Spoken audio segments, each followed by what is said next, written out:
Hi everybody, welcome. Today we are continuing our exploration of Mor Dhona in Final Fantasy XIV version 1.23b via the Project Meteor server. Let's turn down the audio here a little bit.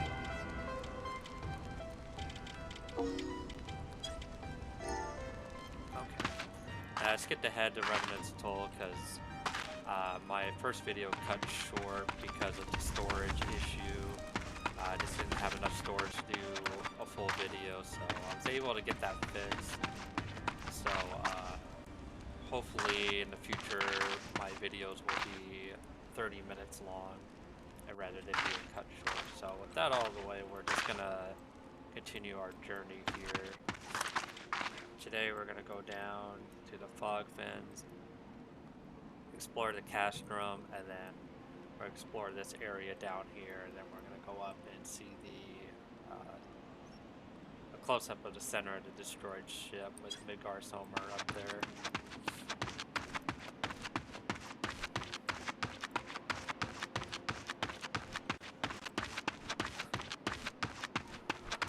Let's see, am I going the right way? Nope, I'm going the wrong way.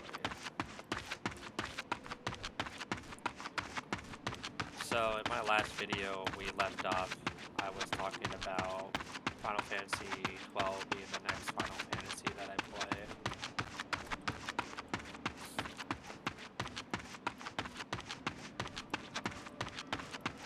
Because like 14, I heard many things about it being really good. So I have played 12 a little bit, but I haven't played it all the way through.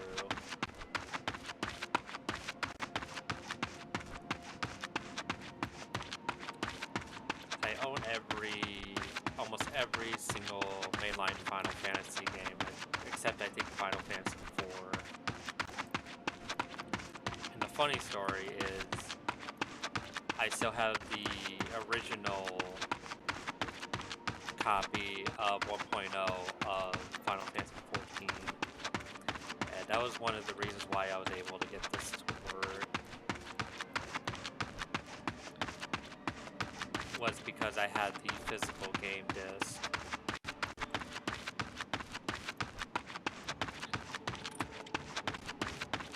And the interesting story behind that is when I finished Endwalker, I was doing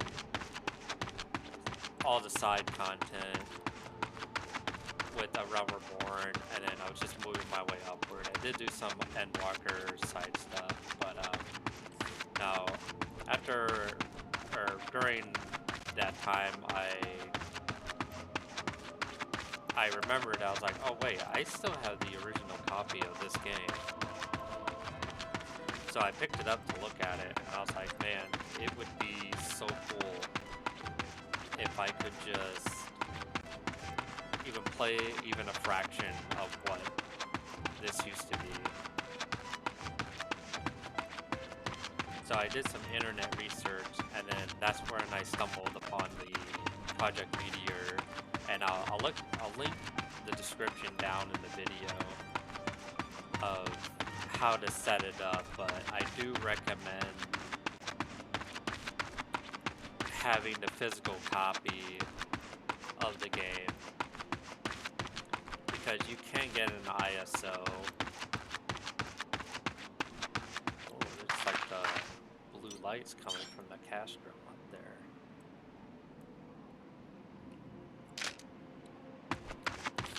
You can get an ISO with it, but that is for your own discretion if you wanted to go the ISO route, but I recommend doing it with a physical copy of the game. Let's see if we can nudge through here.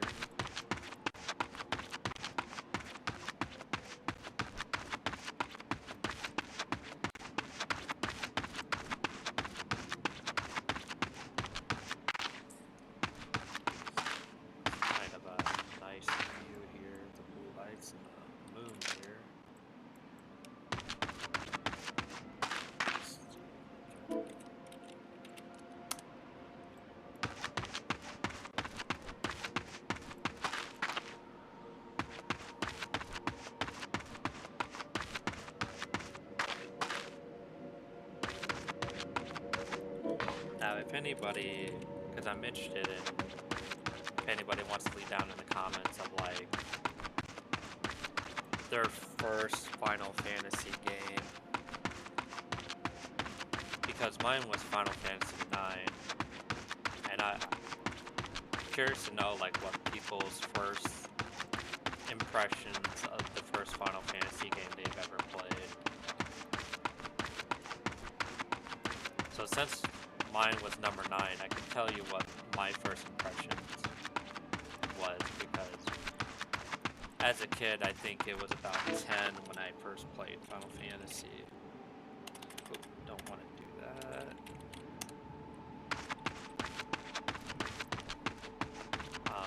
So as like a 10-year-old, at the time I was playing the Legend of Zelda series.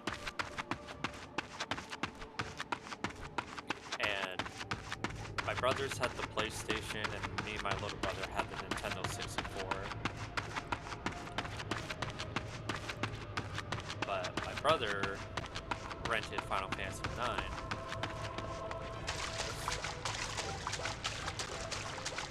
It's like Garland crates over here.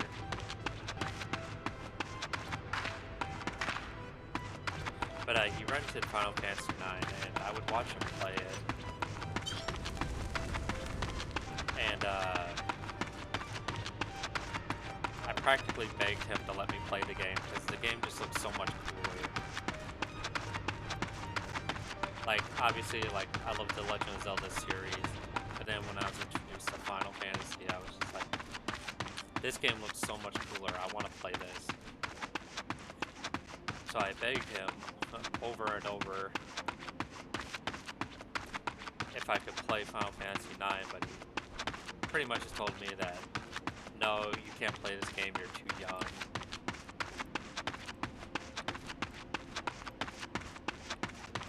But then I continued to beg him more and more and more, and then eventually he was just like, it's like, okay, you can play it now. I just reached a dead end here. He's like, okay, you can play it. So I started playing it, and what drew me in the most about Final Fantasy IX was the sort of the characters, the cartoony, like medieval, goofy-looking characters.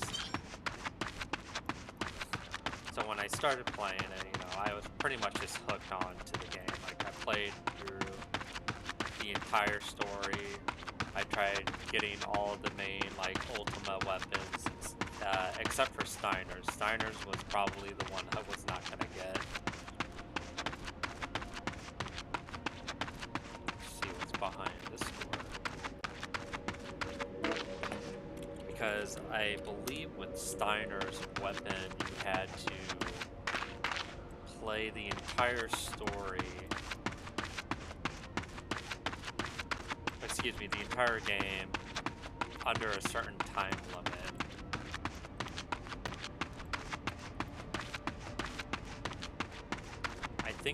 I believe that was the only one we didn't get.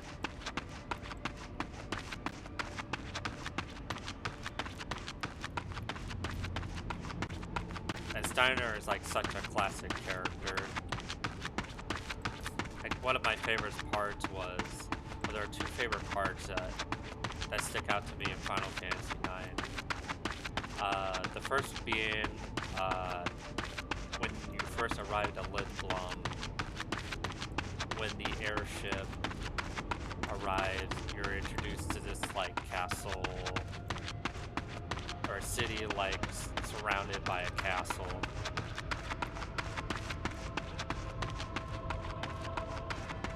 Let's see what's down here. Because like Alexandria is just like your sort of typical medieval town. And I mean, they had that castle with the sword, which was also another aspect of it that drew me in. It was like, this castle has a sword blade on top of it. Like, that's the coolest thing ever. And then this is a cereal gate. I know we came across one of them, but haven't tested yet to see if that works. This cave looks like it's probably had like NPCs in there.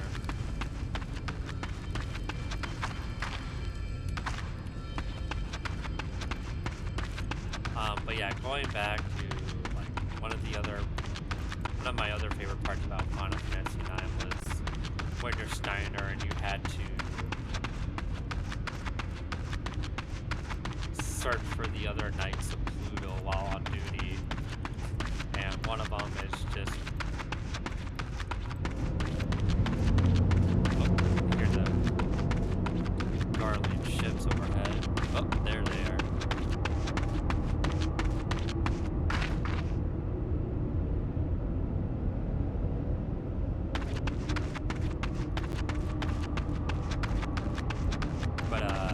One of the Knights of Pluto was just talking about hooking up with one of the female knights, and it was just like the funniest thing ever.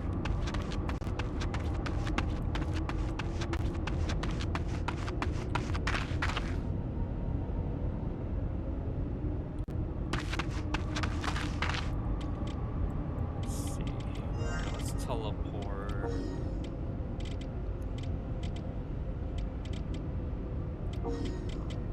Let's go to the first area.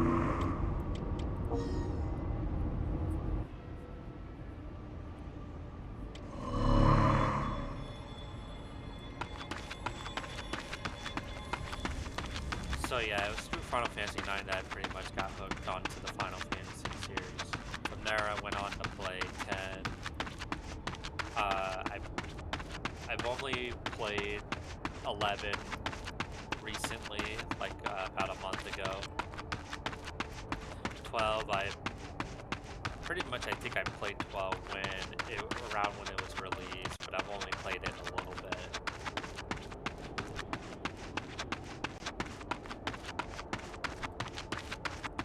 Then I played 13, and then I went to 15, and then I started playing 14.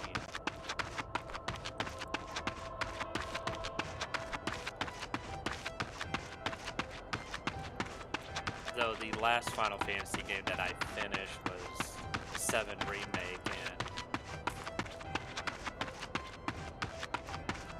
playing through that, basically I just have a new love for Final Fantasy XIV.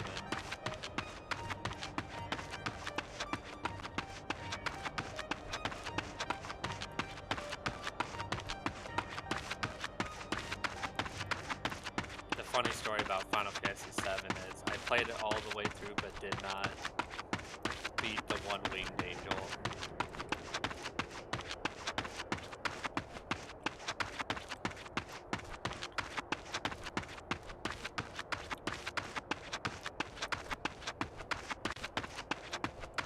It was just too hard for me for some reason.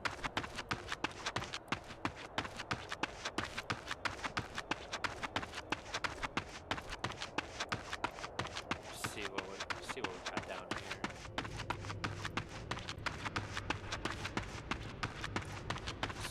Find just another cave here.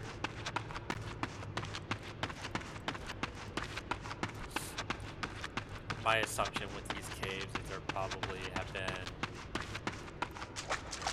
either NPCs or like high-level monsters here.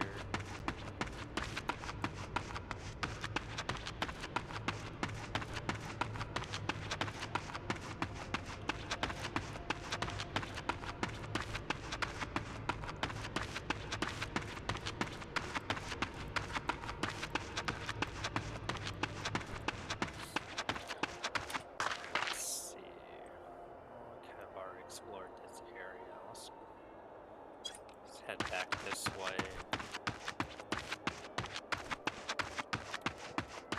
I apologize if it seems like I'm running in circles.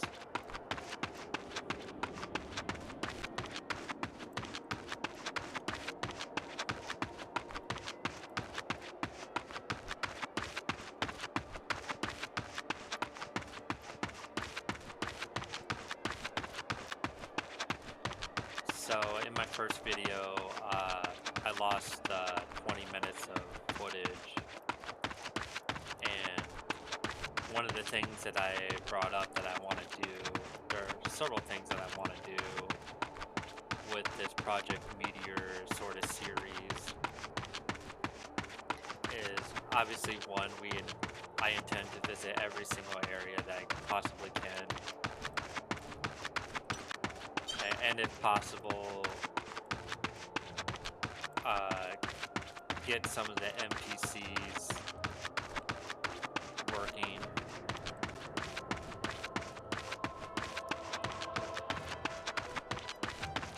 You need to go.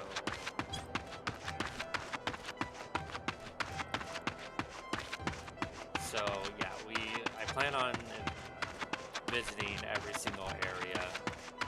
And then we're going to do the city-states last because obviously we want to save the best for last. And then I'm going to go through it again, but it's going to have the Dolomite sky.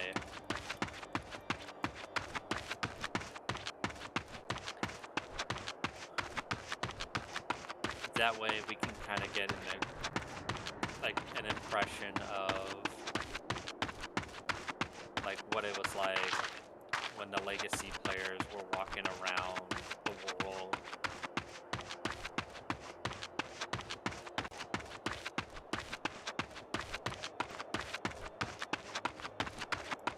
So it'll be every city-state with Dolopole. Every location we're going to visit will be in the Dolomite sky. Because it's one thing to, make a video of me exploring Mor Dhona, and then the next video being the Dolomite sky. To me, if I did it that route, it feels like it wouldn't have much of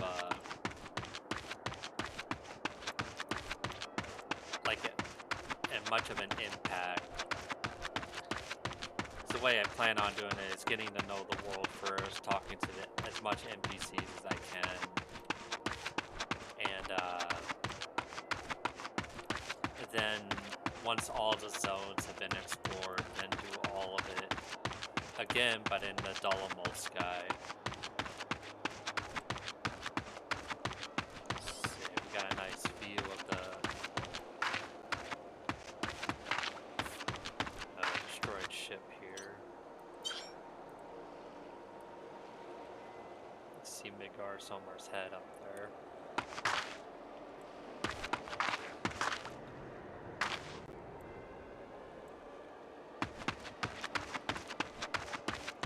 So that's going to be one thing I'm going to do. The other thing I'm going to do, since I explored Gridania a little bit 10 years ago, I plan on setting it up in a way of how I remembered it.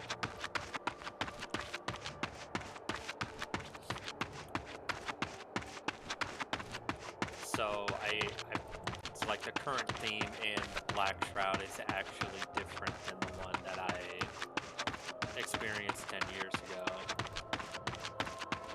So it's going to be kind of like trying to retrace my footsteps. Because I do remember, I think I got a quest from Louis Swa, and then I had to go to the Black Shroud.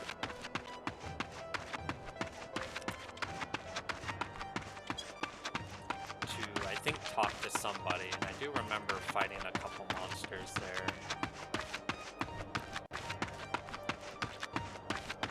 Unfortunately, there's only maybe a few quests that actually were. So it won't be completely retracing my footsteps, but it'd be kind of interesting to give people an idea of what I remember.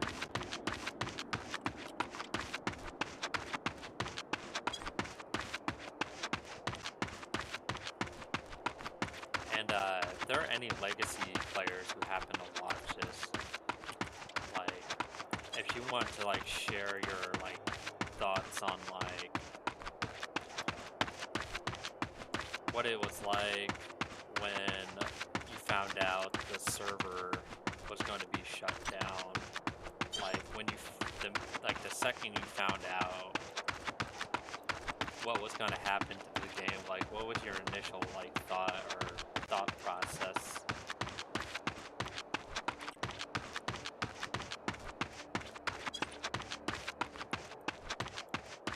Because as much as you can say like, yeah, this is just, you know, a video game, but the love I have for this game is just the lore, the story. So I kind of see the legacy players, like, I give them high regard for sticking through the support they gave the game, even though it wasn't, you know, the best.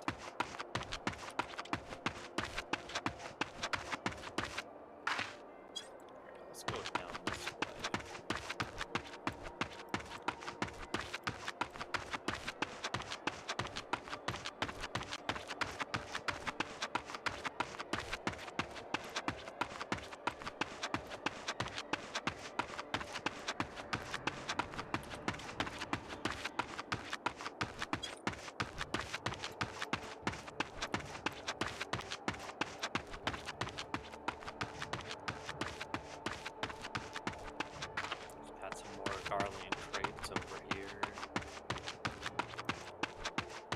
I do have a habit of moving the camera around a lot. It's really just me trying to look at everything. That's kind of how I play current FF14. Is I'm constantly, when I'm walking around, moving the camera.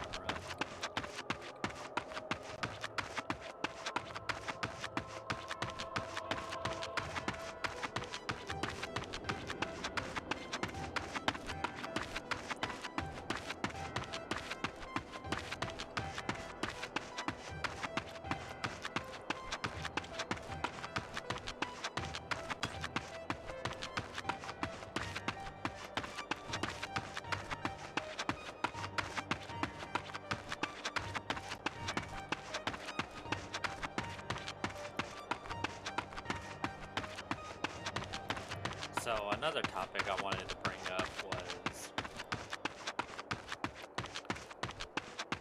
looks like we're getting back at the cast room.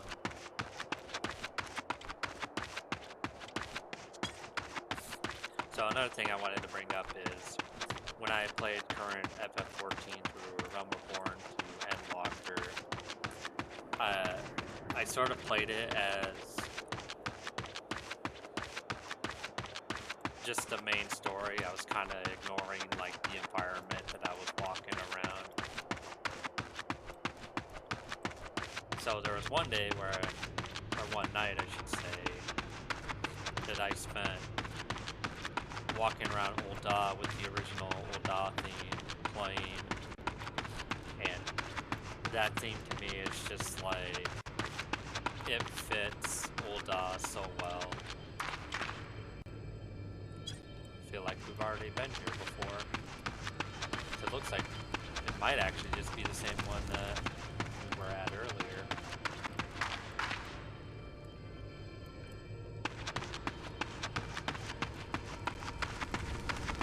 But yeah, so I walked around Ul'dah with the original Ul'dah theme. Like, that theme is just pitch perfect.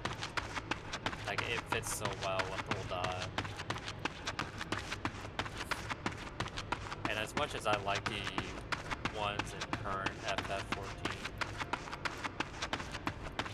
like the night theme I really like, the morning one of course I really like, but it's just the original is that much better.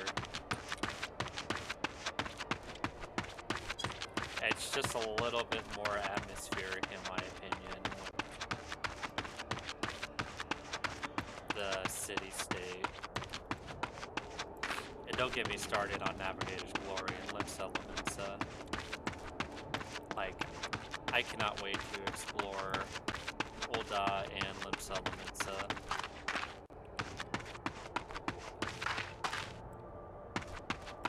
With Navigator's Glory playing in the back and the original Ul'dah theme. Like, especially in Limsa Lominsa, you can hear, you know, it's Uematsu's gives us so much energy.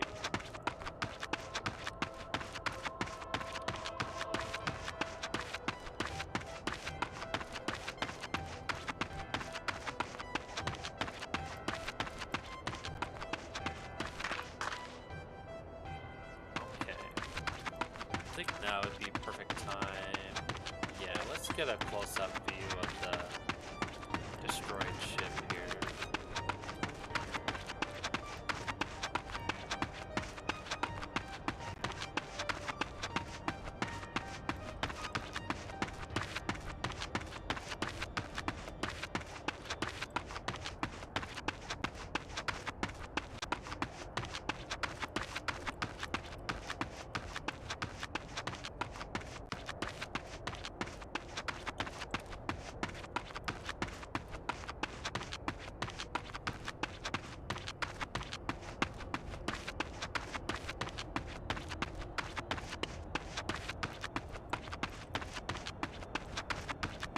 There is something else I want to ask Legacy players if they come across this video.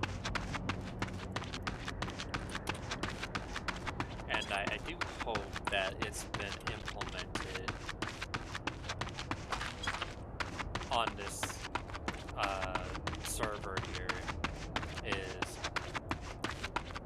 There is a video of all the Legacy players before the 1.0 server was shut down, or the original servers were shut down. There's a location where all the players gathered, and it was the video where all the fireworks, and they were catching all the fireworks and stuff like that. Like, I really want to know what that location is.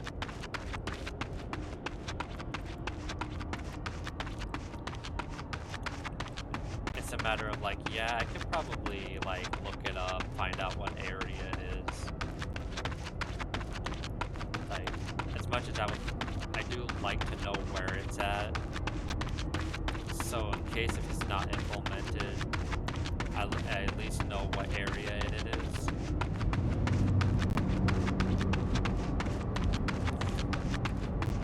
Because in these videos, I like to come across it as I'm exploring.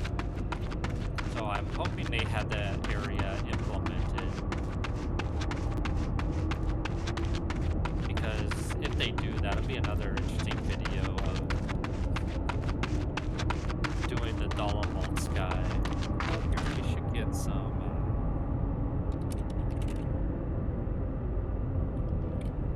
2002. Yeah, there we go.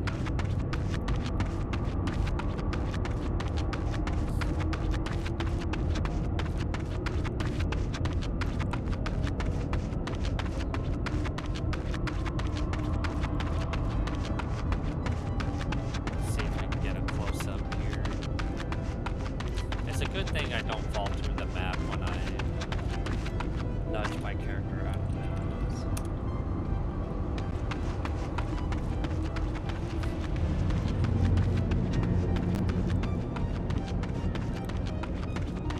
But yeah, going back to that location, if I'm able to find that location on here, I'll definitely do a video of that with the Dolomite Sky. Because I do plan on doing every single location in the Dolomite Sky. See, got a nice view here.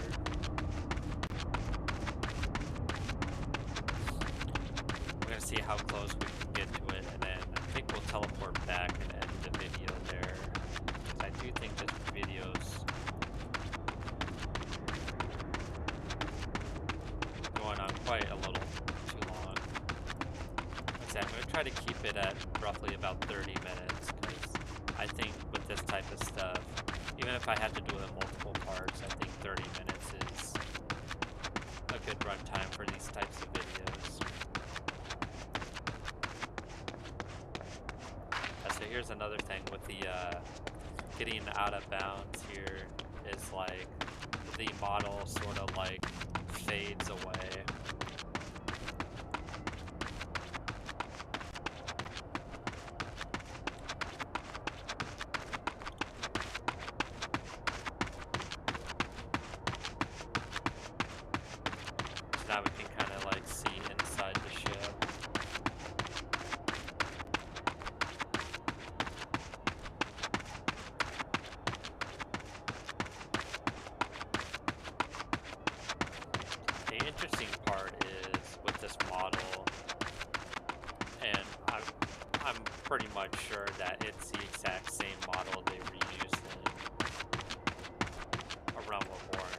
obviously it looks the same.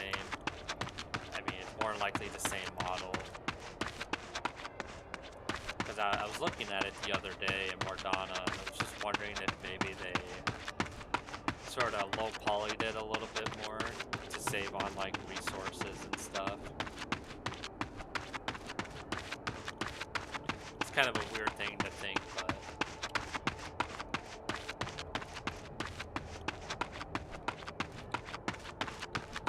oh, I was just gonna have invisible barriers there.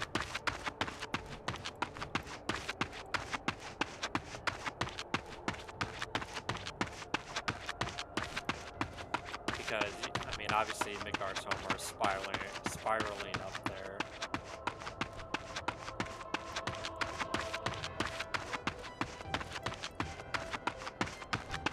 So I almost wondered if they just ripped the exact model, and if they had to, you know, make it lower poly with the current version.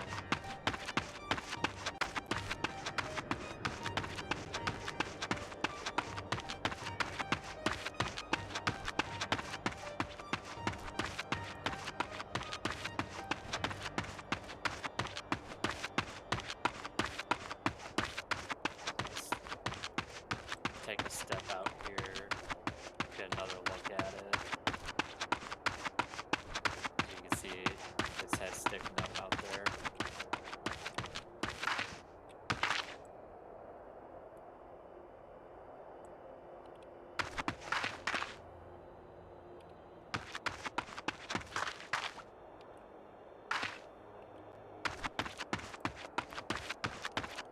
So yeah, so that would be, it's good. Teleport back to stupid Lord.